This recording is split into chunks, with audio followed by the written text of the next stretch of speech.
குட்டீஸ், இது உங்க கதை கோட்டை. இன்னைக்கு நம்ம ராமன் அப்படிங்கிற ஒரு நேர்மையான பையனை பத்தி பார்க்க போறோம். ஒரு அழகிய கிராமம். அங்க ராமா அப்படின்னு ஒரு குட்டி பையன் இருந்தான்.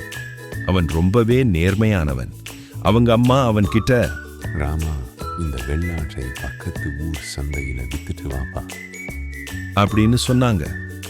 ஒரு சிரித்த முகத்துடன் கூடிய குழந்தை ராமா தன் அம்மாவிடமிருந்து ஒரு அழகான வெள்ளையாட்டை பிடித்து கொண்டு சந்தைக்கு கிளம்புகிறான்.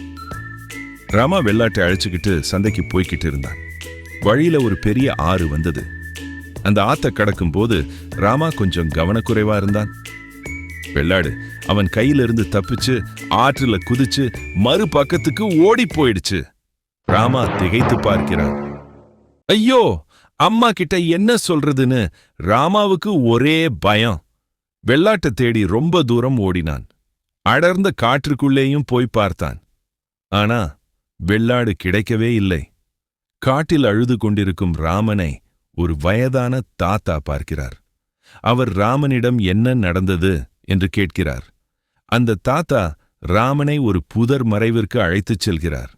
அங்கே வெள்ளாடு புற்களை சாப்பிட்டுக் கொண்டிருக்கிறது.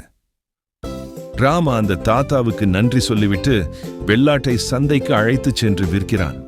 அவன் நேர்மையாக இருந்ததால் அவனுக்கு நல்ல லாபம் கிடைக்கிறது.